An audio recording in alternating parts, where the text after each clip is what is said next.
Morning. I'm Rami Khouri, Director of the Issam Fares Institute for Public Policy and International Affairs at AUB.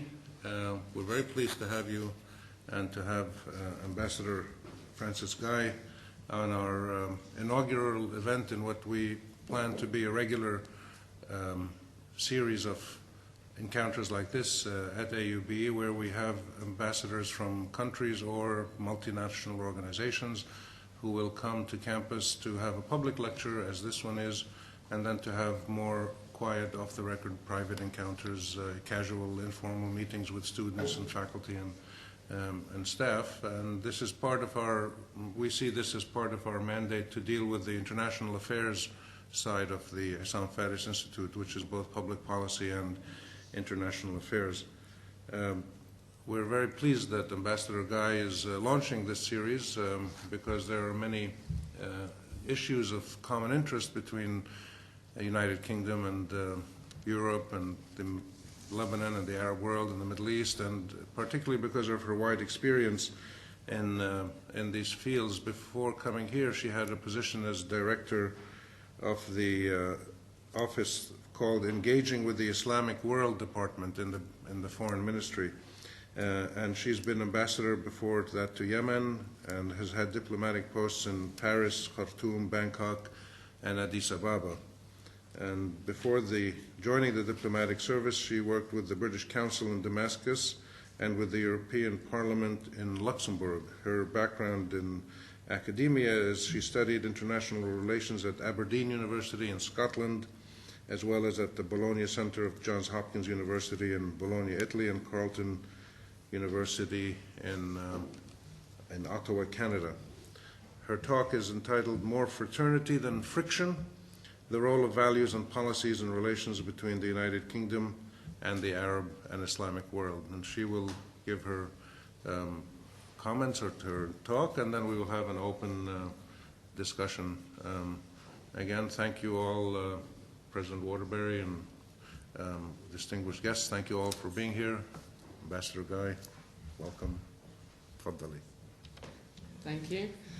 Thank you to Rami for inviting me in this first of hopefully a series of encounters between ambassadors and Issam Fares Institute. It's a bit of a challenge to be the first, and I'd like to be clear that it was Rami that gave me this challenging title. After agreeing to it, I realized that if I was to tackle it properly, I probably needed to look at more than 200 years of colonial history.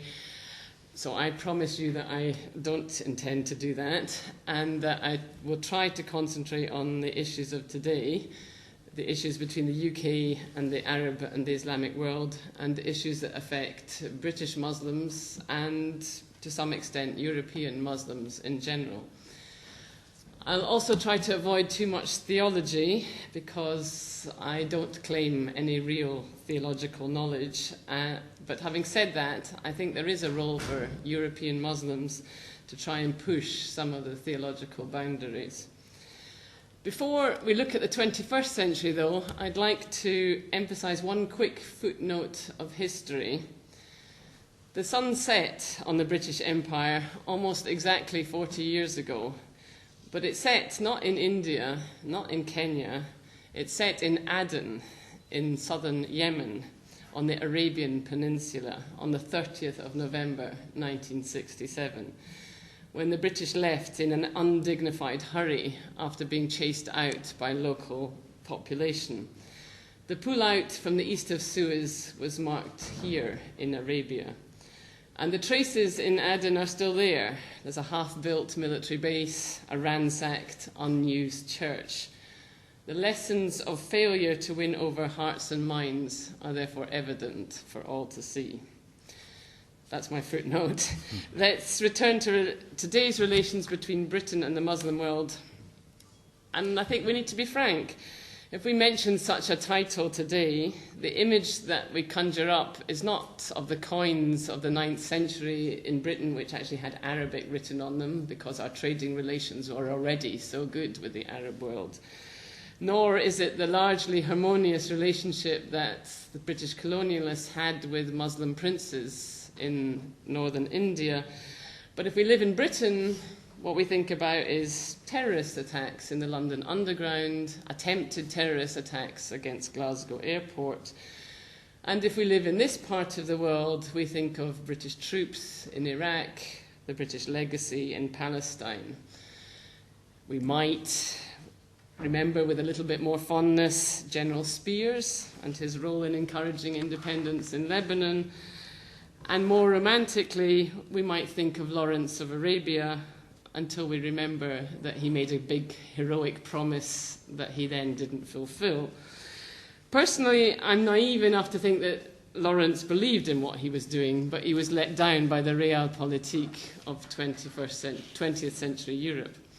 Anyway, we already see a pattern, a troubled relationship sprinkled with moments of tremendous friendship and trust, tinged with the agony of loss and betrayal, and resulting today in a hope that this historic legacy might lead to better understanding, but a hope that is often frustrated.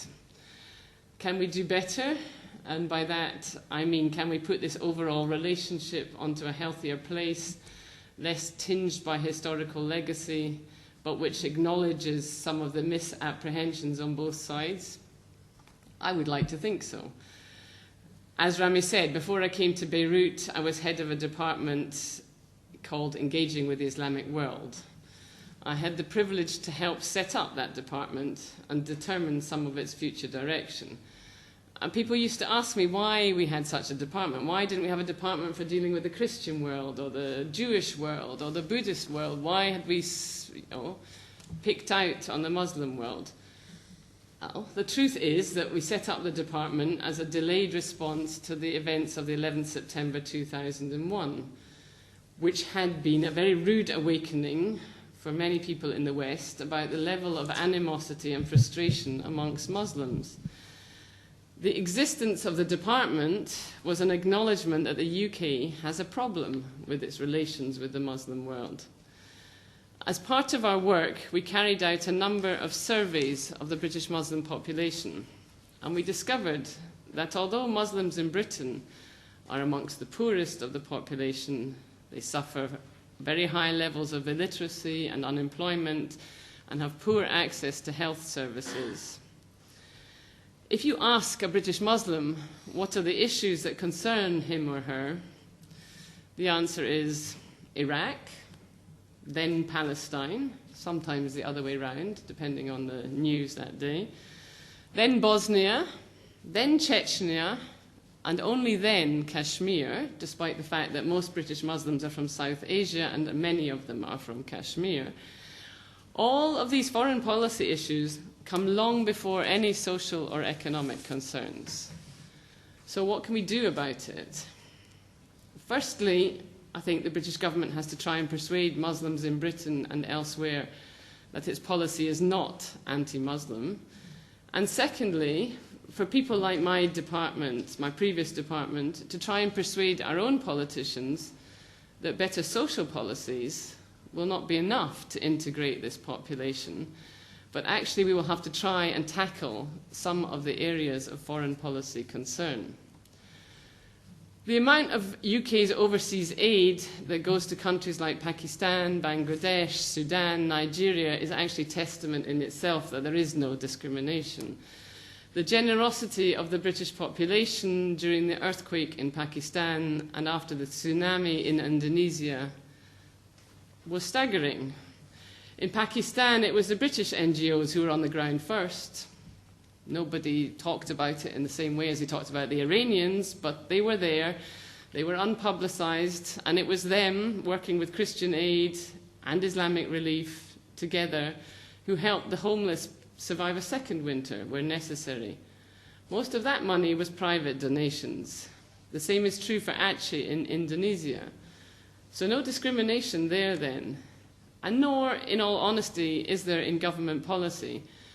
We can debate the merits of Tony Blair's commitment to humanitarian interventionism, but the truth was that it was Western European governments, led to some extent by the British, that helped save the Muslims of Bosnia from massacre. And there will be ongoing issues in the Balkans to sort out, and we're about to have a further test in Kosovo. But I think our commitment to these Muslim populations is not in doubt, and we should talk about it a bit more. We go to Palestine, we can't easily undo the actions of our forefathers, but we can work for a just peace. The UK is no longer a determining power, however, so we can only do this through working with the rest of the European Union and in trying to persuade the Americans to be more active. In his last year as Prime Minister, Tony Blair committed himself to work hard to finding a lasting solution in Palestine. He failed, let's be honest, he failed. But his efforts and those of others have begun to have an effect. The Americans are now committed to moving forward the peace process, and Tony Blair himself has begun to understand the trauma that Israeli occupation is for the people of Jerusalem and the West Bank. Not quite too late, I hope, for him to be influential, although his political clout is clearly less than it was. There's a real practical lesson in here for diplomats. We're always trying to avoid confrontation. We're always trying to protect our ministers when they're on visits. But actually, if that Prime Minister had been looked after a little bit less and had seen perhaps the reality on the ground and not been rushed through the checkpoints with flashing lights, maybe he would have come to his more recent realization a bit quicker. A lesson that perhaps a few minutes of sharing daily humiliation can actually dramatically change politics. I appreciate that expectations for Annapolis are not high, but the UK will continue to play its part, and we have committed $500 million to Palestine, to economic development in Palestine, as long as there is some progress towards peace. In Iraq, we bear a heavy responsibility for not persuading the Americans of the need for post-invasion planning and for not learning from history. In 2003, the Times of London published a letter from that same T.E. Lawrence, warning in the 1920s that it would be impossible to control Iraq. The Times published the letter without any dates on it, on its front page. They only put the date on the inside. So it read as though it was a criticism of the current occupation. A lesson from history I think we possibly failed to learn. If the UK has a place in today's world, it's arguably to benefit from our historical legacy and use it to change policy for the better. Think in Iraq, we are continuing to try and do that and to have a contact with a wide range of Iraqis and not to hide in an armed bunker.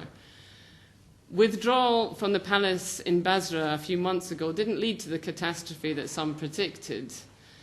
And some of you who've heard the BBC World Service this morning will have heard my Prime Minister in Basra announcing that we intend to hand over full control to Iraqis within the next 2 weeks, and continue so that the presence of 4,500 troops in southern Iraq will now purely be a training mission.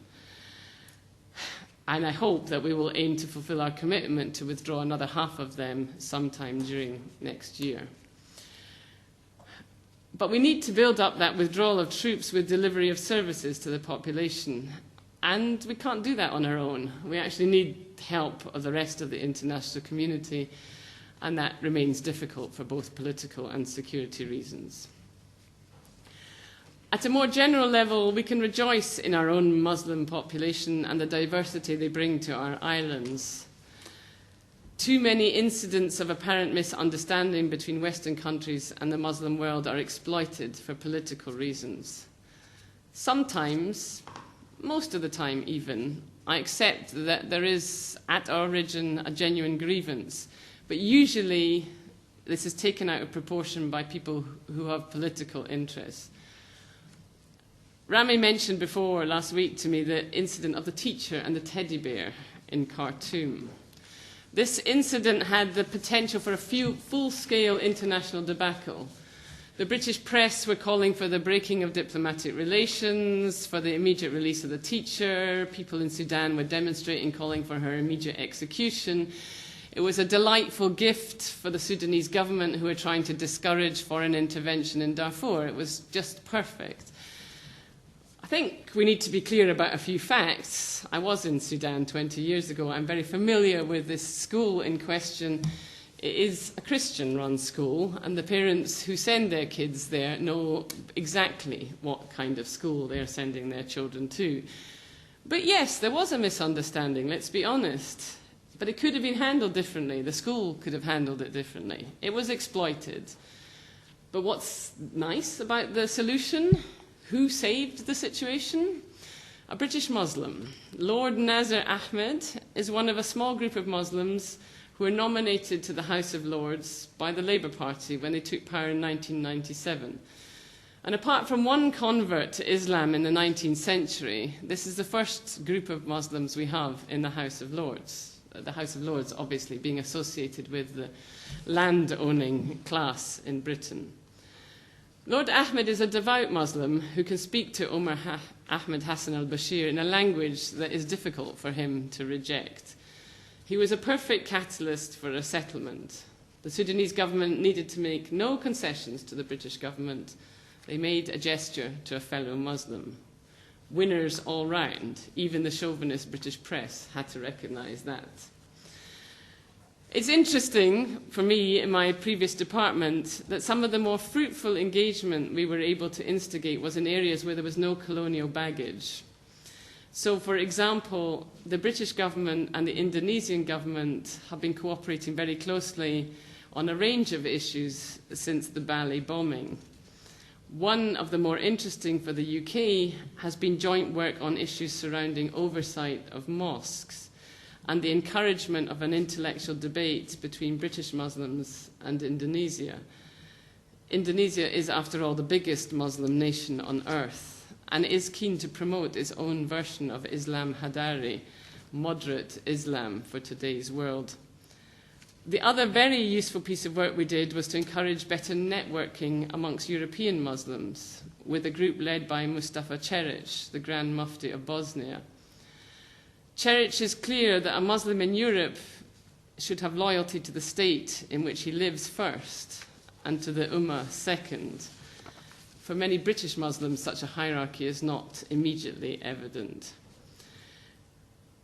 Anyway, I think there's been two very significant steps in relations between the West and Islam in the last 2 months. Neither of them have got the attention they fully deserve.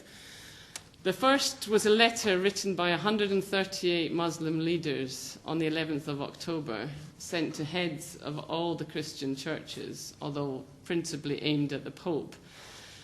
The letter quotes the essence of shared belief and shared scriptures, very important point, between Islam and Christianity, and argues that these shared written references should be the basis of a future positive dialogue. When we consider the outrage that the present Pope caused almost a year ago in his reference to 14th century assessment of Islam as a violent religion, I think this letter of peace from Muslim scholars is very significant. The Anglican Church was quick to reply positively, and the Pope has now officially replied to Prince Ghazi of Jordan, suggesting a meeting of a group of intellectuals who signed the letter. I think this is a tentative but very important opening towards improved dialogue at this very highest level. And we should be welcoming it and shouting about it, but we're not. And the other great example was, of course, the visit of King Abdullah of Saudi Arabia to the Vatican. This was a tremendous step and a genuine acknowledgement that both religions have a place in today's world. I was also pleased to see that in his speech at Buckingham Palace, King Abdullah encouraged British Muslims to be respective citizens of the UK, first and foremost. You will argue that these are small issues that will have less impact than dramatic moves on Palestine, Iraq, Kashmir, or Chechnya. And I agree. But to move this world away from false notions of the clash of civilizations, we have to work on many fronts. And it's the breaking down of misunderstandings in a very old-fashioned way that will help build the stepping stones for a future of shared perception and mutual benefit. So where does the balance sheet end up? Is the relationship between Britain and the Arab or Muslim world more fraternity than friction, or vice versa? I think the mix is very acute. If we take Saudi Arabia, we've had plenty of friction over the years. Britain's tortured in prison in Saudi Arabia, allegations of bribes on a massive arms deal, protests in London during the recent state visit, concerns in the UK about some of the implications of Sharia law, concerns in the other direction about the presence of Saudi dissidents in the UK, all counterbalanced by a relationship of mutual respect between royal families and a very strong commercial relationship. Saudis love to come to Britain in the summer. The UK and Saudi Arabia have instigated a series of discussions about democracy and reform under the title Two Kingdoms Working Together. It's an attempt at an open discussion, acknowledging fault and progress on both sides. I think it's fair to say that Saudi Arabia doesn't have that kind of dialogue with many other non-Muslim countries. So yes, we have plenty of friction, but there's a good sense of fraternity at the same time. With Pakistan too, there is much love and much friction. Friction because of the easy access to terrorist training camps, and because of the affection, however misplaced, that the British have for Benazir Bhutto and Imran Khan, neither of whom are much loved by General Musharraf. But fraternity because of those millions of family ties, and because of a mutual love of cricket. Here in the Levant, there is the fundamental problem of the Balfour Declaration. So the groundwork of our relationship is friction. But just look at the number of Palestinians and Lebanese in London and how often King Abdullah of Jordan goes to the UK, and you realise that there's quite a lot of fraternal ties too. In conclusion, I would dare suggest that it's for us, the British, the former colonisers, those with some historic responsibility, to work harder to remove the issues of friction. We will be measured by Arabs and Muslims by the actions we take over the next year or so in Palestine and Iraq. And I hope we can take those actions and win back some of that trust and fraternity that perhaps we've lost over the last few years. Thank you.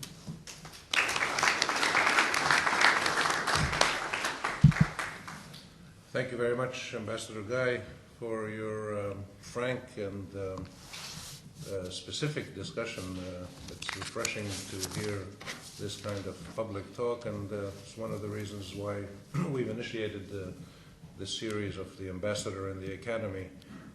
You ranged over a very wide scope of issues: political, personal, religious, historical, psychological, economic. It's a vast field, and it's one that we are grappling with at the Issam Fares Institute, because we've actually already been approached by many people in the Western world, in England and Europe and Sweden and the United States and Canada. Quite a few people have approached us wanting to do something in this field, and the whole area of what is known broadly as Islam and the West is the phrase that most people use. It's not a very good one, but it's the one that is most common.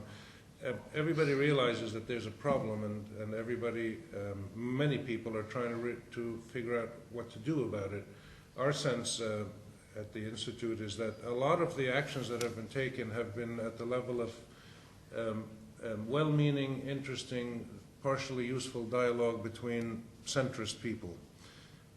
But it seems to me, speaking on my personal capacity, being involved in a lot of interactions between people in the Arab Islamic world and Europe and the West, and that much of this discussion is done by people who don't actually drive the process of interaction and friction, which is driven by people more on the extremes, both in the Arab-Asian region, as I prefer to call it, rather than the Islamic world, but the Arab-Asian region, which is the heart of the issue when we're dealing with these frictions. And people in the Western world, the political extremists, the neocons, and people on the right wing, who verge into, when you turn on mainstream American TV, turn on CNN or Fox at 10 o'clock in the evening, and you have some pretty rough stuff talking about, you Muslims, or you people, or, you violence. I mean, this kind of almost racist generalization that's on mainstream American television. It's not what ordinary Americans feel, probably, but it is an image that is projected in the media. And you have some of this in Europe, obviously driven maybe by different reasons. So I'd like to ask the first question, if I may, and then we'll open it up. From your experience, both as an ambassador and from your work in engaging the Islamic World Department, what is the balance between meetings between people in the center, mainstream people, like King Abdullah of Saudi Arabia meeting with the Pope? Those are pretty centrist.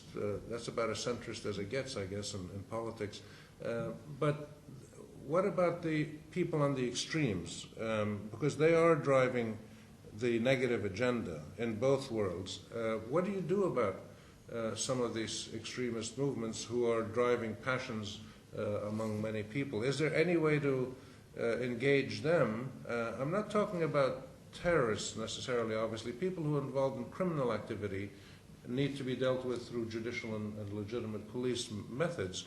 But people who are not necessarily dealing with criminal activity but are extremist, sometimes racist, xenophobic, but they are in the political mainstream, both in the Arab Islamic world, Arab Asian Islamic world, and in the Western world. How do you deal with those people? And is there a way to get them involved in the interactions to solve the tensions and increase the fraternity? It's a good question. One of my issues with all of this dialogue is always that there's quite a lot of interfaith dialogue, and people from the churches especially would argue that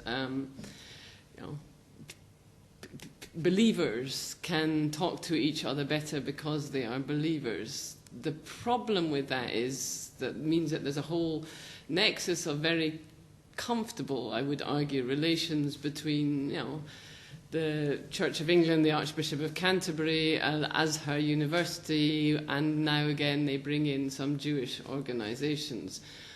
Those dialogues don't reach the people, unfortunately, in any of those mutual faith organizations. And it is, I agree, it's part of the problem. We saw in our department a need to reach beyond some of the more obvious people, and we got into a lot of trouble as a result. If you Google some of our activities, you will find that the New Statesman, which surprised me, but the New Statesman, amongst others, accused us of being a department that was encouraging extremist Islam inside the British government, because we dared to talk to people like Yusuf Qaradawi, because we had a very close relationship with Tariq Ramadan, who I genuinely see as a potential revolutionary force in European Islam, but who some people on the other extreme see as somebody who, because his wife wears a veil, must be some kind of extremist. How do you break down those barriers? How do you talk to people? I think there's a lot of misunderstanding, genuinely. And that so that the fact that government people were talking to Qaradawi was actually helpful. Qaradawi made some very positive statements about, from our perspective, from a very British perspective, about what happened in the London Underground. He was very clear in condemning that kind of violence. Maybe we don't share some of his other views on homosexuality or other issues, but that doesn't mean that we can't have a dialogue with him. So I think you can try and push it. I think there are some groups, including an NGO based here called the Conflicts Forum, who are trying to talk to, what would be considered in the West as more extreme groups, and who are open to, they're interested. Some people are not exposed to different ideas, so there's genuinely an issue of exposure to ideas.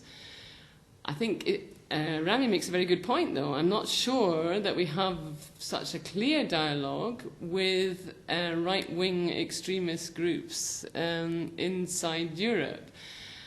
I think we have a tendency to think that if we get the centre of the population right, then they will become, those views will be marginalised, and therefore they will become less important. And there is a problem with engaging with them, that you give them credibility, which is the same argument that people made against us for engaging with more extreme Muslim groups, is that we're giving them credibility.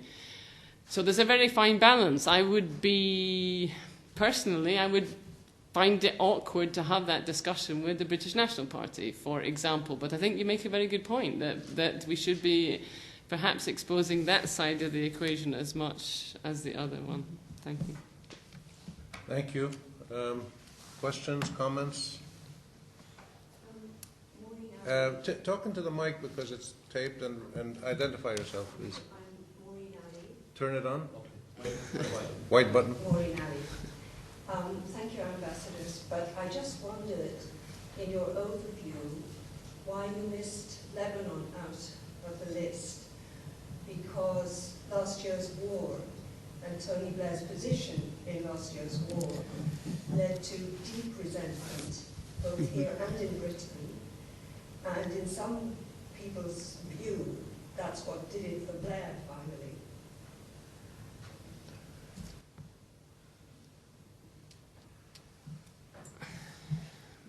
I left it off the list for obvious reasons, because it is very sensitive, still very sensitive, and part of my work for the last year has been trying to deal with the aftermath of the implications of that impression. Government would argue that we tried very hard to work for an enduring ceasefire. That's clearly not the impression that was held on the ground, and it was not necessarily the impression that was left with the British population. So yes, absolutely, it's part of the issues, but I was trying to combine a longer-term historical legacy with something that was more recent. Thank you.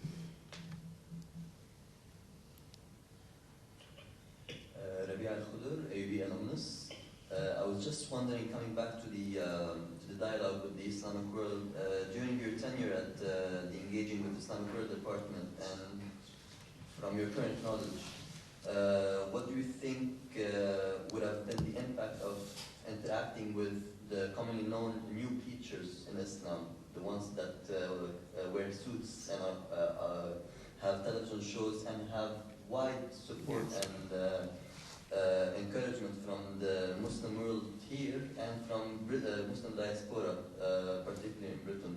Do you think that such an interaction would help in promoting the political causes that British Muslims carry with them? Yeah, actually, I mean, in this, we helped facilitate a conference on Muslims of Europe, and we had a very interesting debate. I mean, we as government department, we're trying to be very careful and not be too hands-on, because the idea was that, the Muslims were trying to, we were trying to facilitate, pay for, encourage, but not lead not structure the debate or anything else. But we were quite keen that people like Amr Khalid should be involved. And French Muslims and German Muslims didn't have a clue who Amr Khalid was, but of course British Muslims, he was a big hero. So he came, and there was an interesting issue between people like the Grand Mufti of Egypt, because he also came. So we had the Grand Mufti of Egypt and Amr Khalid, and we gave them equal status on the programme, which, as you can imagine, caused an awful lot of problems in Al-Azhar. But the truth is that in terms of how European Muslims reacted to them, arguably Amr Khalid has higher status than some of the muftis in.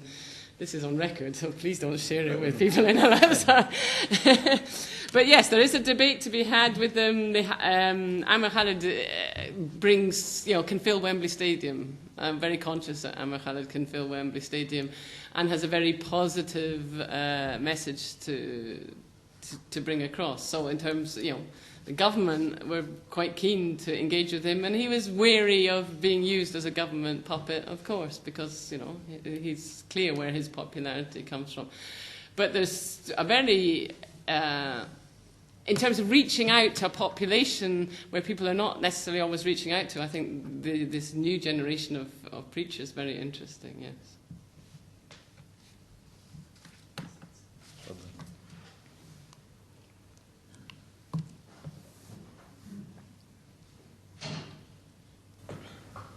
My name is Samir Al-Khouri.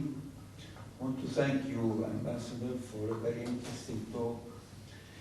It's clear from my point of view, and most Arabs and Muslims, that there's a clear dichotomy between enjoying things British, such as British goods, British cars, British entertainment, traveling in the UK, which we can enjoy without any problem, maybe because of education, maybe for various reasons, maybe because it's just fun.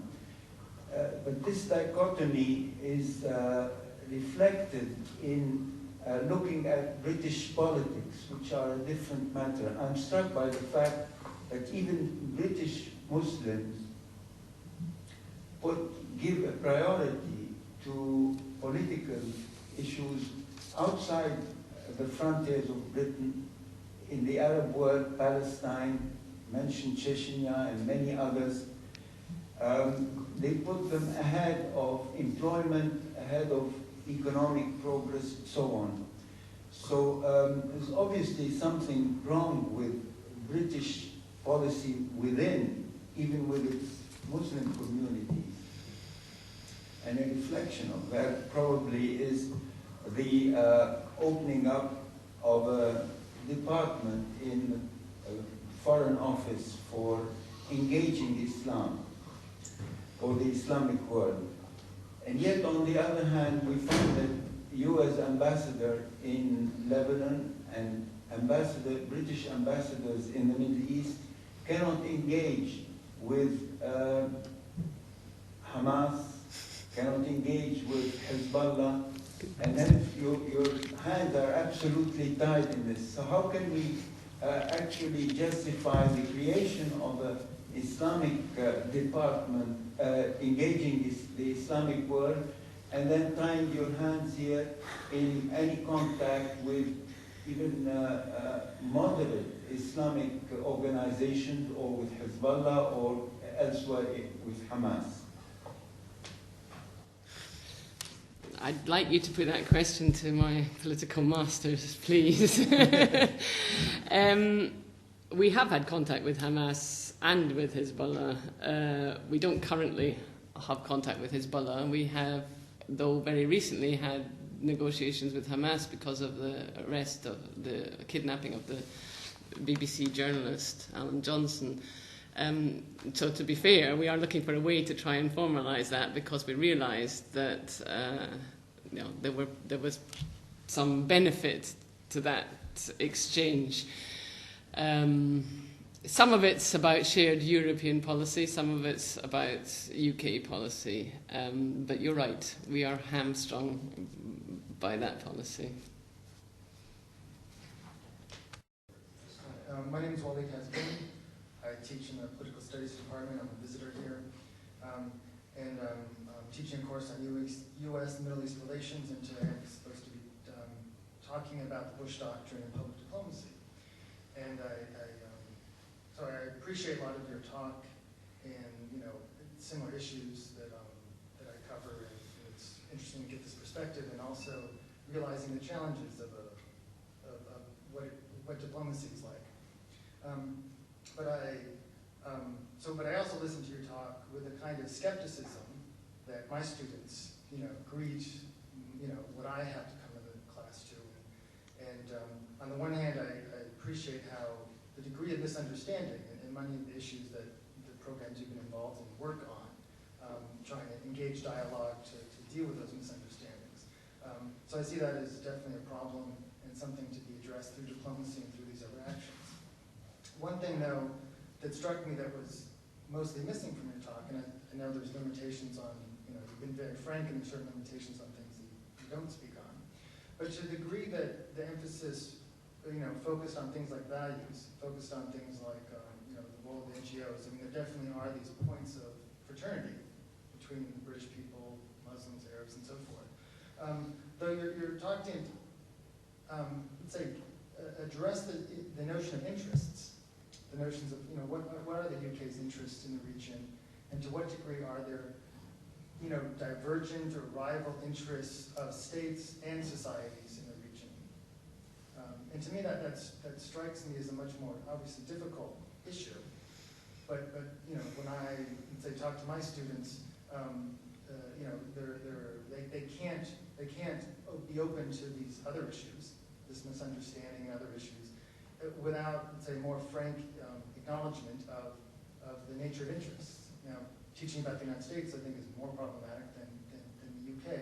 But still, I wonder if part of the dialogue needs to be about where are there rival interests, where are there interests that are more aligned, both at the level of states, of the friendly relations with various regimes, and also to the degree that there's an interest in winning hearts and minds or gaining broader support within societies. To what degree are there divergent or potentially cooperative interests at the level of the UK and the populations of the region? And I think it's a more difficult issue, but also, to what degree, maybe more broadly, you could speak in the abstract, to what degree does an ambassador's role to, address that issue, to gain understanding of what one's government's interests are in the region, not just the nature of, the values that you wish to bring to policy engagement.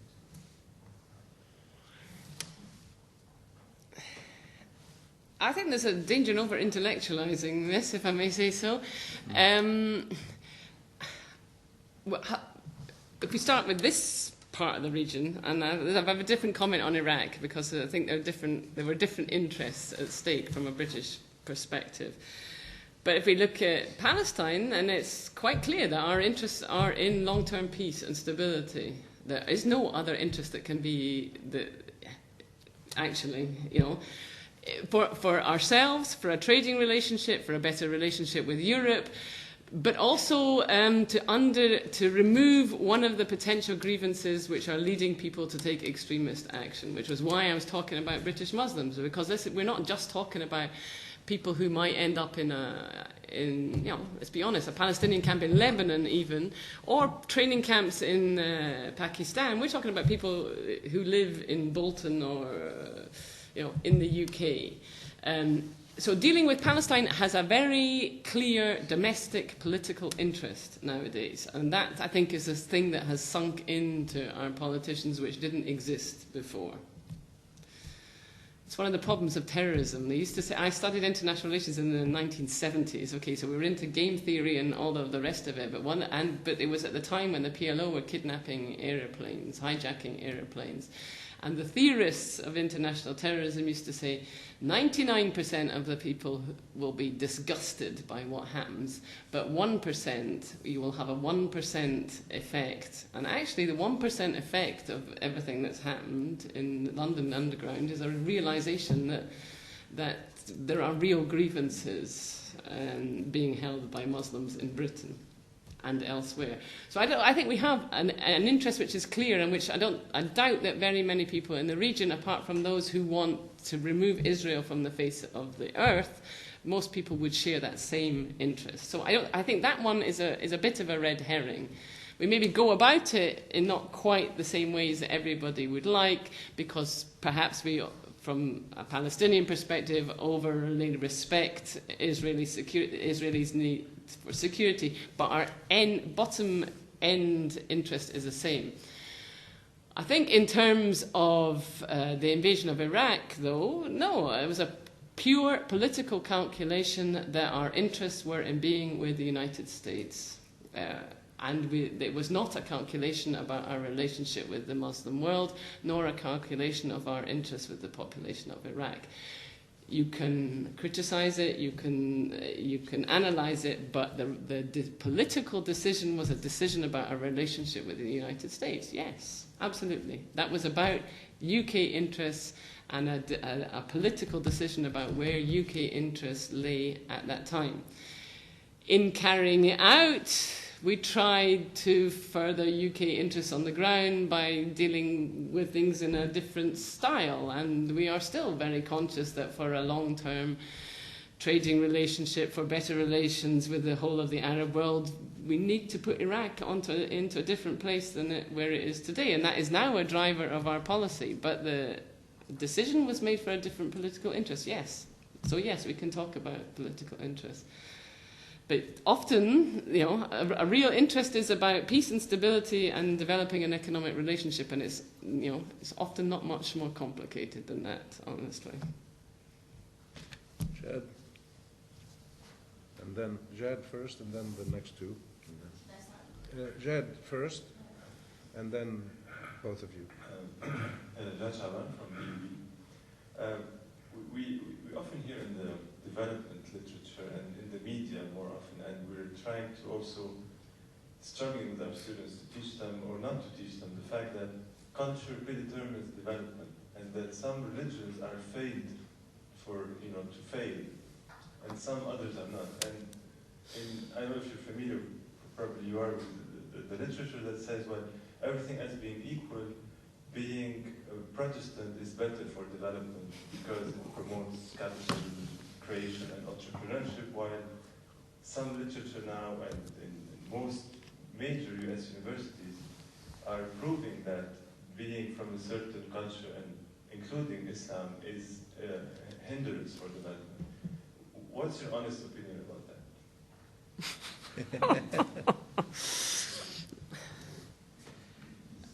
Very difficult, thank you. That presupposes that capitalism is the only way forward for development, if I may say so, and that perhaps there are other ways of developing societies than the way Northern European Protestant societies have developed. That would, I suggest, be my answer. I come from Scotland, which is a fairly hardline Protestant country, apart from the 25 to 30% Catholics who are still there. So we have a very, very clear Protestant work ethic, absolutely no question about it. Doesn't necessarily mean that we're the most developed country in Europe, and if you look at what's happened in Ireland in the last 10 years, then a very different kind of culture has demonstrated that it's very possible to move very quickly on economic development. So I wouldn't agree that it's culturally predetermined, no. I'm Jonathan, I'm a student at AUB in the Keynes program. You said that the UK is no longer a determining power in Palestine. I don't know if you also mean in the region as a whole. Possibly. I thought our relation with America was and our alliance in 2003 was perhaps America wouldn't have gone into Iraq without a British ally. And if this is the case, then we're clearly a determining power in the region, and we're clearly a determining power in Palestine as well. So that's one question: is are we a determining power in the region and Palestine? And the other point is just a comment that. I think our relations, it seems that Sudan has showed that our relations with Islamic regimes can be much happier than perhaps our relations with, our most important bilateral ally, our most important bilateral relation, which is with America regarding prisoners. We have America detained illegally British prisoners for many years. They're still, and I think British residents are still in Guantanamo. So maybe this is a case in which our relation with an Islamic power is, our real problem is our relation with America, a democratic ally, and not with an Islamic country.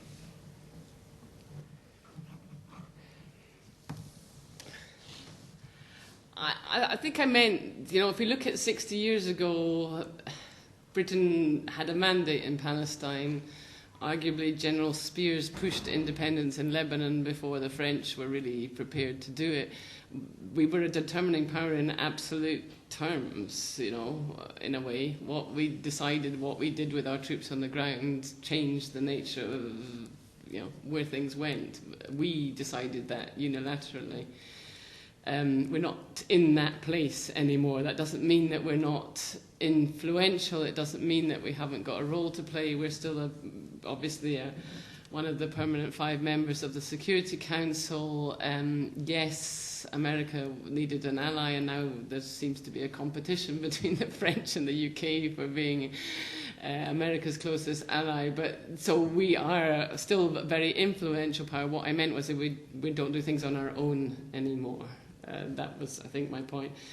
I don't think you can compare our relations with Sudan with our relations with the United States. We have a very, very problematic relationship with the government of Sudan on many, many fronts. And it wouldn't surprise me if, it will carry on going up and down in the future, I'm sure.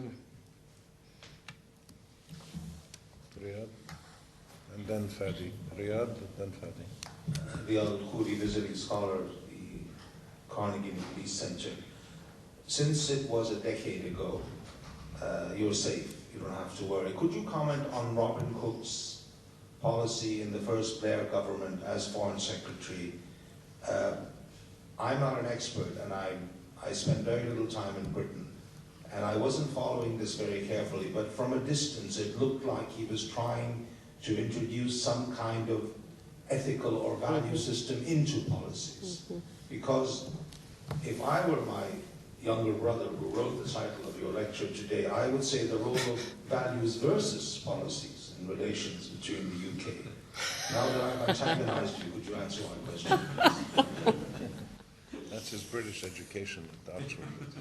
Thanks. The much missed Robin Cook, who unfortunately died on the top of a Scottish mountain last year. A wonderful place to die, by the way. Yes, he tried to establish an ethical foreign policy, whereby the idea was that human rights would be, to some extent, a determinant of our foreign policy. I was in Ethiopia at the time. Within a week of announcing this ethical foreign policy, the Ethiopian government used 3 British-donated Land Rovers to block off a road and shoot dead in the street a human rights activist. So we were confronted immediately with the dilemmas of an ethical foreign policy. What do you do if your aid that you have clearly given to a state which is, is arguably the poorest, certainly one of the 5 poorest countries in the world, abuses your generosity in such a way? So Claire Short, who was then Minister for Overseas Aid, said, well, we have to ask them for a public inquiry, and if they do a public inquiry, then maybe that's okay. But of course, Ethiopians are very proud people. And they knew what they were doing, and they were doing it deliberately. They unfortunately have shown over the last few years that they're still a very repressive government. So they had absolutely no intention of holding a public inquiry just because the British government asked them to do so because we were concerned about the use of 3 of our Land Rovers.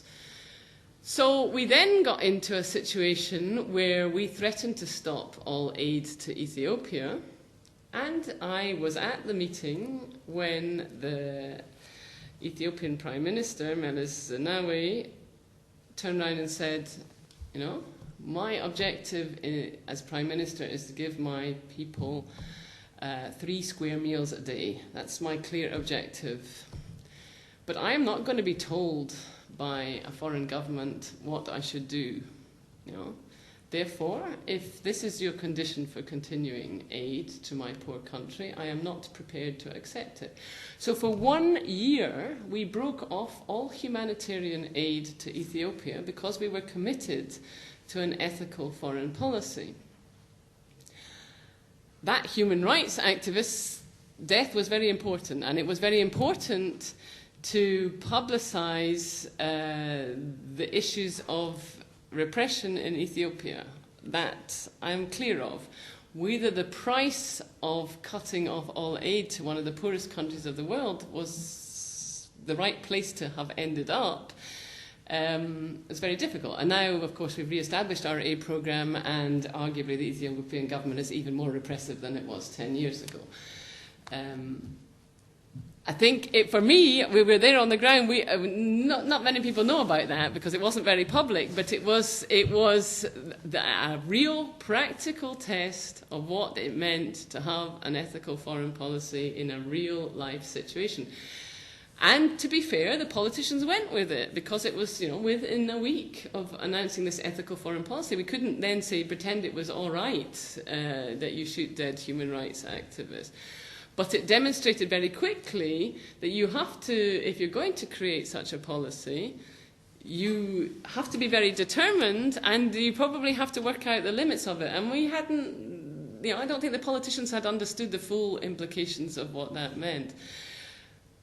There are probably ways, though, where we could have improved, the amount of commitment to human rights in our foreign policy without going quite as far as that. And I think the commitment of the Labour government at the beginning for an ethical foreign policy did mean that in terms of the Foreign Office, our Human Rights Department became very much more important, that we pushed that kind of agenda in a way that we hadn't done before. So it had an important positive impact, but it was very, very difficult to implement fully in a real practical sense. Fatih?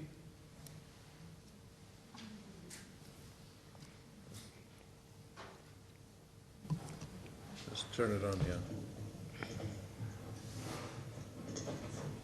Thank you.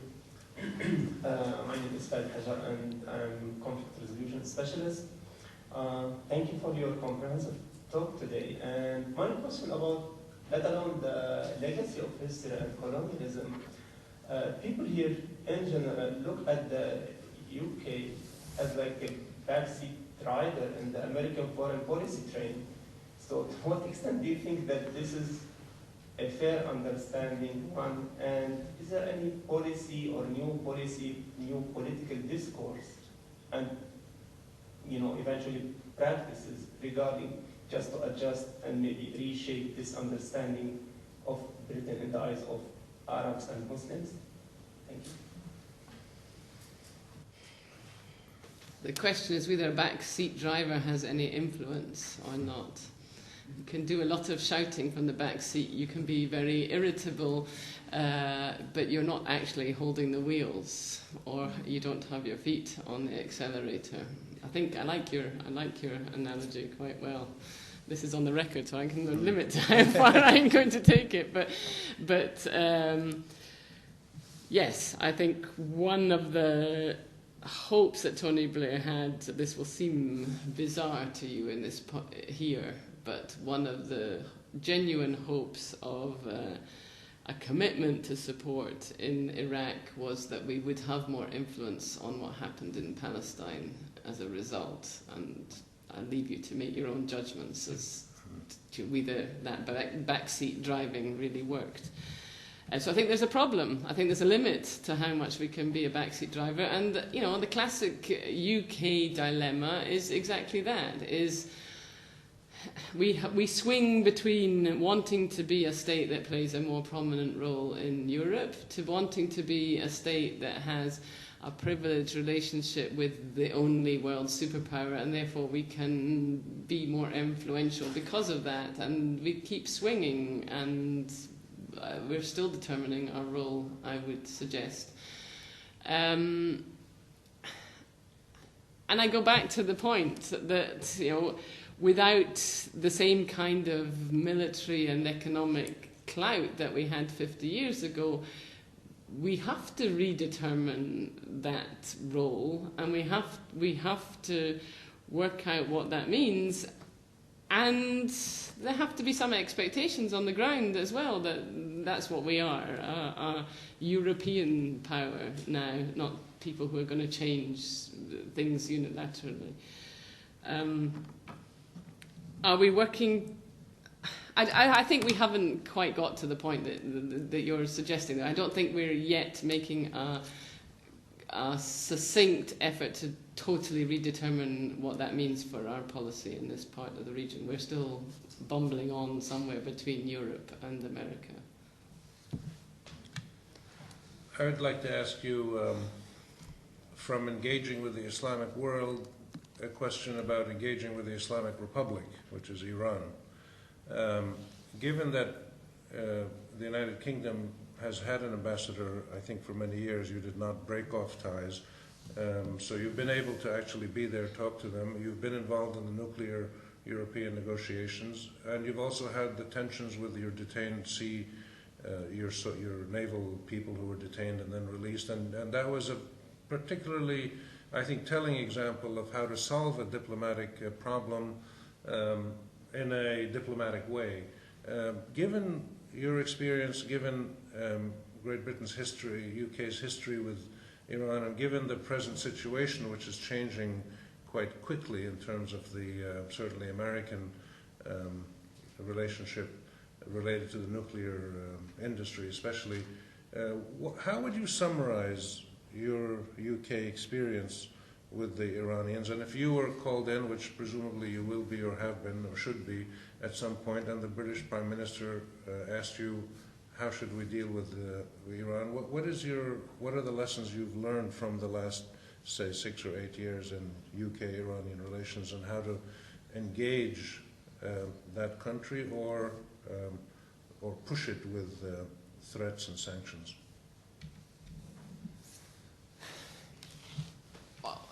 First of all, that maintaining relations throughout this period has been very important and has meant that we have had some access that obviously not having a relationship would not allow you to have.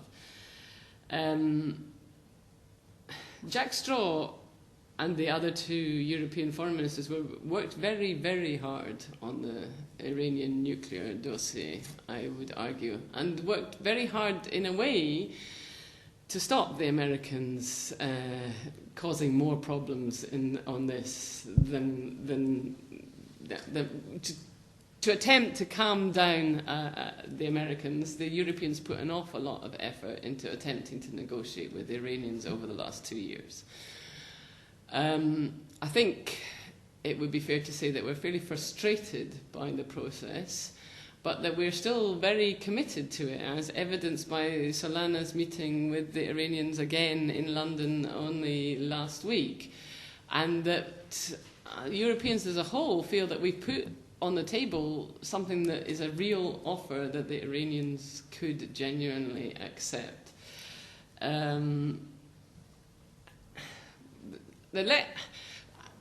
The problem is we haven't quite got a result.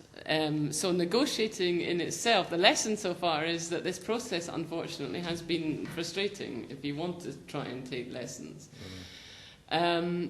Hence the decision to back it up with some kind of sanctions at the same time in an attempt to make the Iranians realise that we're serious and that what we put on the table is a genuine offer, and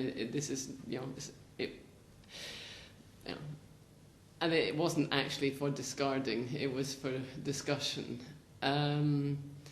I hope that the combination between keeping the negotiations going and trying to slowly tie up the economic pressure will be enough to genuinely keep the negotiations going and have a slight change in attitude from the Iranians. But we have not learned that lesson yet, I'm afraid. We have seen very little give in the Iranian position.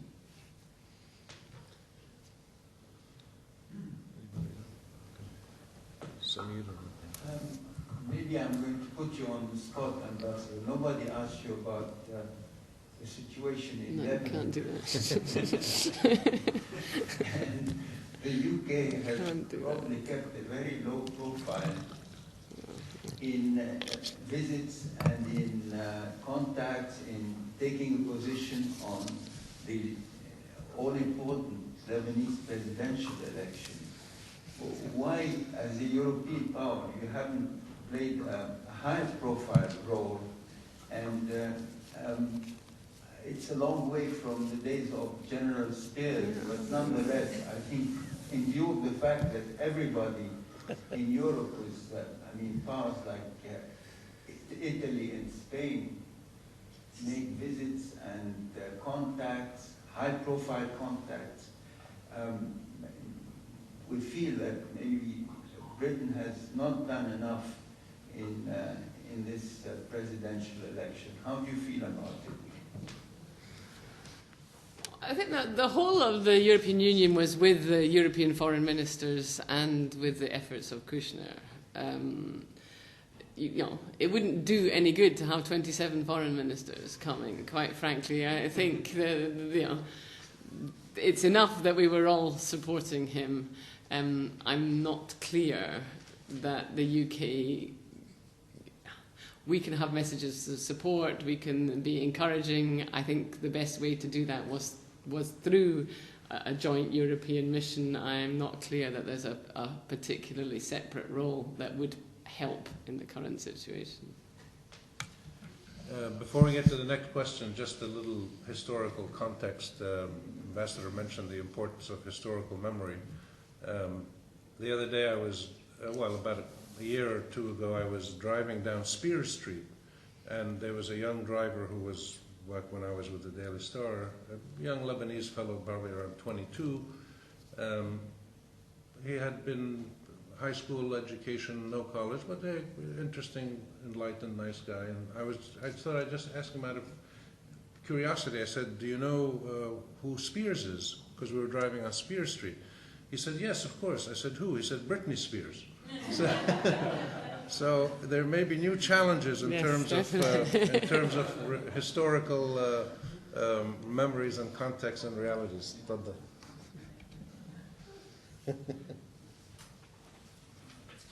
My name is Abdullah. I'm a member of the faculty at the Department of Philosophy. I don't want to de-emphasize the importance of dialogue and even what constitutes an ethical foreign policy. I'm wise enough not to raise this question at this point. But my point is simply this. Given that during the time when Britain had clout and power from Balfour, the Sykes-Picot, to the mandate over Palestine, but simply turned it back and left a mess behind them. And here, when they are relatively less significant in terms of international power, they say, well, we are only backseat drivers. My point is, simply this, that rather than trying to engage extremists in dialogue, saying how that happens, the most significant thing would be if at least symbolically you give more credibility to the West. I mean, if Tony Blair saw the light when he was Prime Minister, that would have helped enormously any attempts at dialogue and getting across to the other point.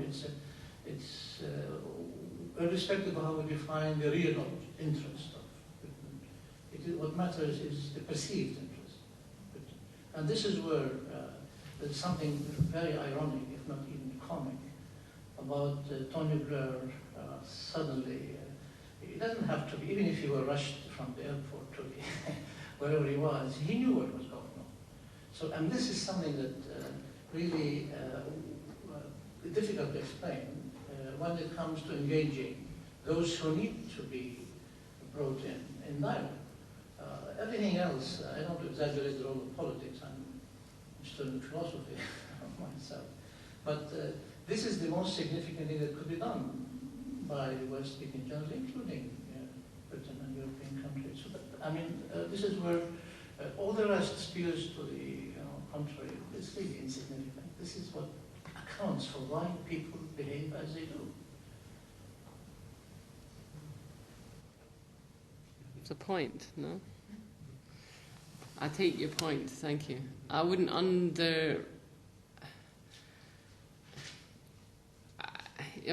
I think you underestimate the the political impact of practical situations.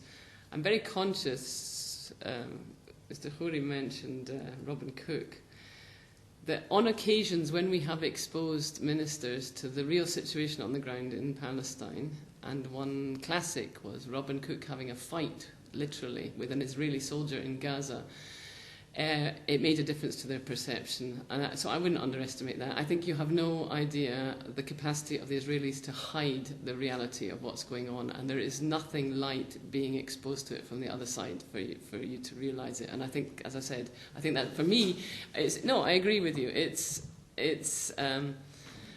astounding that in 10 years as Prime Minister, that didn't intellectually apparently sink in, and it's taken living in Jerusalem for longer periods of time for that realization to be made.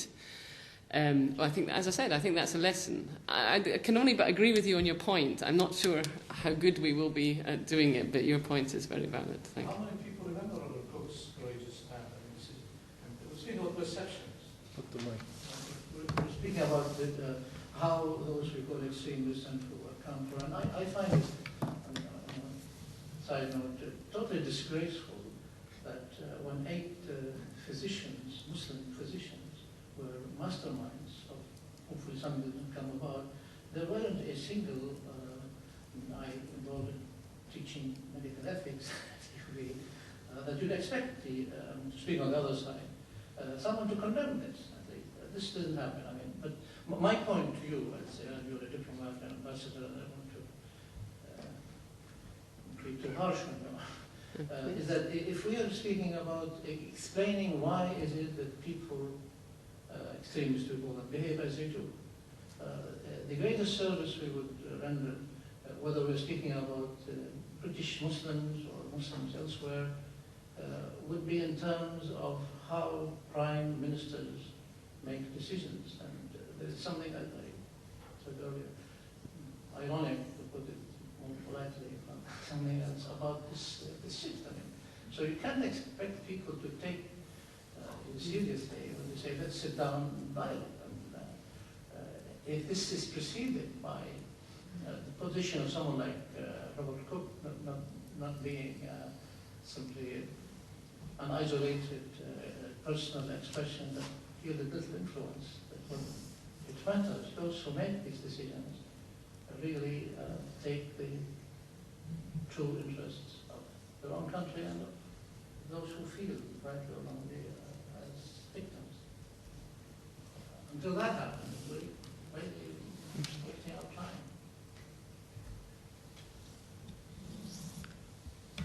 Any more questions or comments? Thank you very much, Ambassador Guy. Thank you all for coming.